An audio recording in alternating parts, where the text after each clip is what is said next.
नमस्कार साथियों, NMF news देख रहे हैं आप। आपके साथ मैं हूं अनुपम प्रसून। पूरे भारत में मजदूर संगठनों ने बंद का आह्वान किया था और भारत बंद दिखा भी।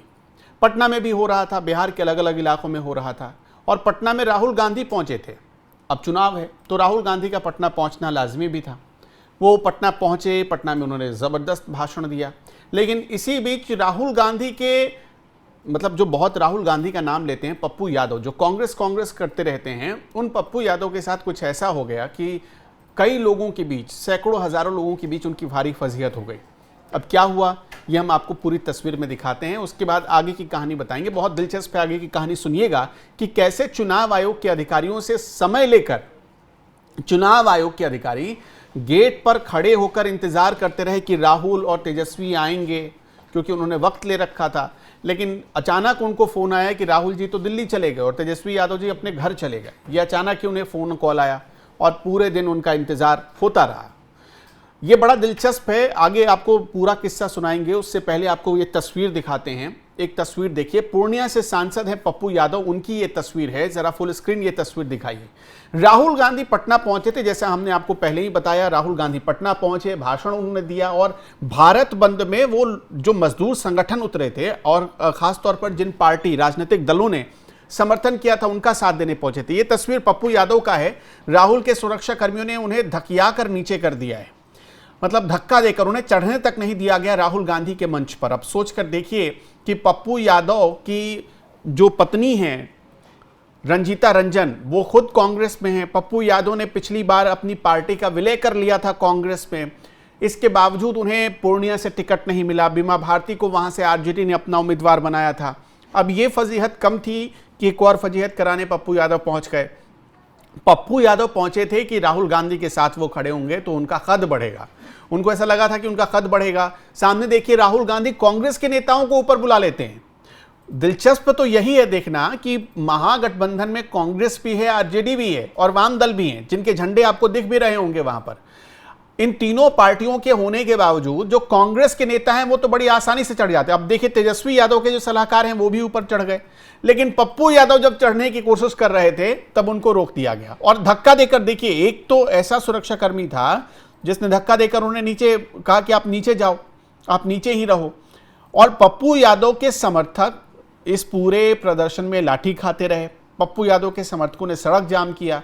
इसके बावजूद उन्हें मुख्य मंच पर जगह नहीं मिली, जो तस्वीर हम आपको लगातार दिखा रहे हैं। लेकिन बात सिर्फ इतनी नहीं है, इतनी ही होती तो बात खत्म हो जाती।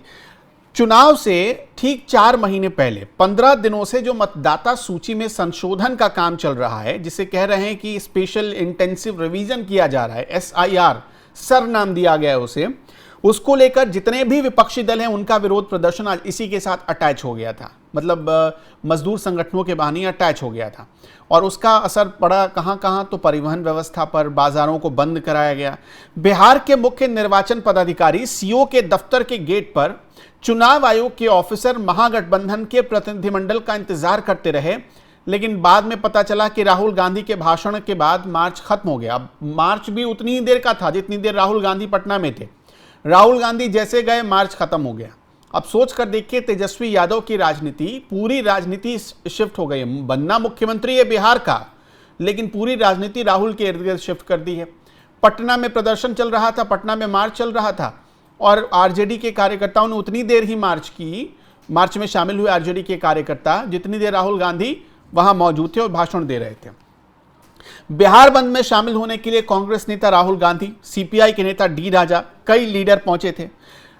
इनकम टैक्स गोलंबर के पास तेजस्वी यादव, दीपांकर भट्टाचार्य, मुकेश सहनी, राजेश कुमार, अखिलेश प्रसाद सिंह जो पूर्व अध्यक्ष थे कांग्रेस के, वो सारे लोग वहां पहुंचे थे। सब एक खुले हुए ट्रक में पहुंचे थे। ये आप जो हिस्सा देख रहे हैं ये खुले ट्रक का हिस्सा है, जिस ट्रक पर मंच बना था।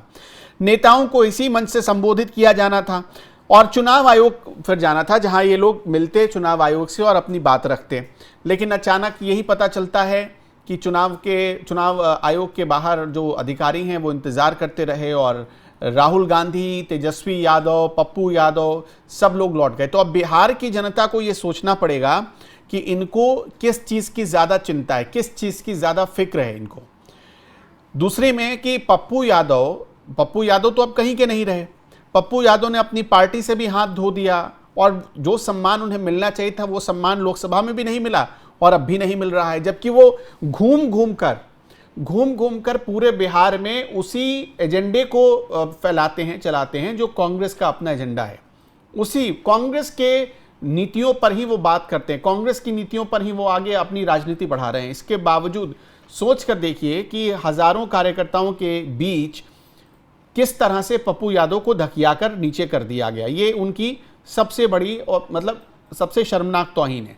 बिहार बंद के लिए जब राहुल गांधी पटना आए थे तो पप्पू यादव कांग्रेस का झंडा हाथ में थामकर 3 किलोमीटर तक चले भाई, 3 किलोमीटर तक वो चले। सचिवालय हाल्ट पर वो ट्रेन भी रोक रहे थे अपने कार्यकर्ताओं के साथ, ये भी तस्वीर देखी गई। 3 किलोमीटर इस धूप में पैदल चलवा दिया राहुल गांधी ने और अपने मंच पर भी नहीं चढ़ने दिया, जबकि पप्पू यादव से कद में छोटे लीडर, चाहे वो कांग्रेस के हों, आरजेडी के हों, पप्पू यादव के सामने उनकी कोई हैसियत भी नहीं है। पप्पू यादव जितनी भीड़ भी नहीं जुटा सकते वो, उनको राहुल गांधी ने अपने मंच पर बुला लिया। अब ये पप्पू यादव को सोचना होगा। वैसे भी देखिए पप्पू यादव के बारे में यही कहा जाता है सांसद वो निर्दलीय, पूर्णिया से जीत कर आए हैं। पूर्णिया से जीतने के बाद भी वो अभी पिछले 3-4 महीने में ऐसा देखा गया कि वो कांग्रेस के झंडे के साथ ही आगे बढ़ रहे हैं, कांग्रेस का झंडा ही उठाते हैं। उनकी पत्नी, जैसा मैंने पहले बताया, उनकी पत्नी भी कांग्रेस में ही है, रंजीता रंजन। अब वो कांग्रेस की बड़ी लीडर बन गई हैं, संगठन में भी पहुंच गई हैं। और पप्पू यादव कांग्रेस निर्दलीय जीतने के बाद भी, और ये जानते हुए भी कि 2024 के लोकसभा चुनाव में तेजस्वी यादव ने उनको क्या क्या नहीं कहा, ये जानते हुए भी कि 2024 के लोकसभा चुनाव में जिस सीट पर पप्पू यादव की दावेदारी सबसे ज्यादा थी, पूर्णिया की सीट पर, वहां से बीमा भारती को आरजेडी ने उतार दिया, पप्पू यादव का टिकट काट दिया कांग्रेस ने। आपने वो देखा होगा। पप्पू यादव लगातार उस समय भी राहुल गांधी से मिले थे, प्रियंका गांधी से मिले थे।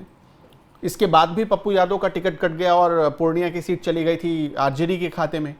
और इसके बाद उन्होंने बीमा भारती को हराया और शायद हो सकता है कि तेजस्वी यादव चूंकि वहां पर हूं, तेजस्वी यादव पप्पू यादव की बनती नहीं है, इस वजह से भी पप्पू यादव को नीचे सरका दिया गया हो, कहा गया हो कि आप मंच के नीचे जाइए। या राहुल गांधी के सुरक्षाकर्मी पहले से उनको ये ऐसा हिंट हो कि पप्पू यादव को नहीं चढ़ने देना है, वरना उनसे छोटे कद के नेता कैसे राहुल गांधी के पास पहुंच गए और पप्पू यादव नहीं पहुंचे। बिहार की राजनीति में आज जो कुछ भी हुआ वो एक बहुत बड़ा केंद्र इसलिए है, एक बड़ा टर्निंग पॉइंट साबित हो सकता है ये महागठबंधन के लिए। टर्निंग पॉइंट इसलिए कि एकता दिखाने की कोशिश हुई, लेकिन आपस में ही फूट नजर आ रही है, आपस में ही फूट दिख गई है महागठबंधन के भीतर। अब जाहिर सी बात है पप्पू यादव को इस तरह से अगर फजीहत झेलनी पड़ी है तो इसका खामियाजा तो भुगतना पड़ेगा विधानसभा चुनाव में। पप्पू यादव चाहे वो परोक्ष रूप से हो या परोक्ष रूप से नुकसान तो पहुंचाएंगे ही पहुंचाएंगे। और अगर उन्होंने ये सोच लिया, ठान लिया कि नुकसान पहुंचाना है, तो अपने इलाके में तो पहुंचा ही सकते हैं। वो उनका जो इलाका मधेपुरा, पूर्णिया, सहरसा, सुपौल, इन इलाकों में तो पहुंचा ही सकते हैं। तो महागठबंधन के लिए हो सकता है कि पप्पू यादव के साथ जो किया गया वो एक बड़ी चुनौती बन जाए। आपको क्या लगता है? कमेंट बॉक्स में हमें बताते चलिएगा। नमस्कार।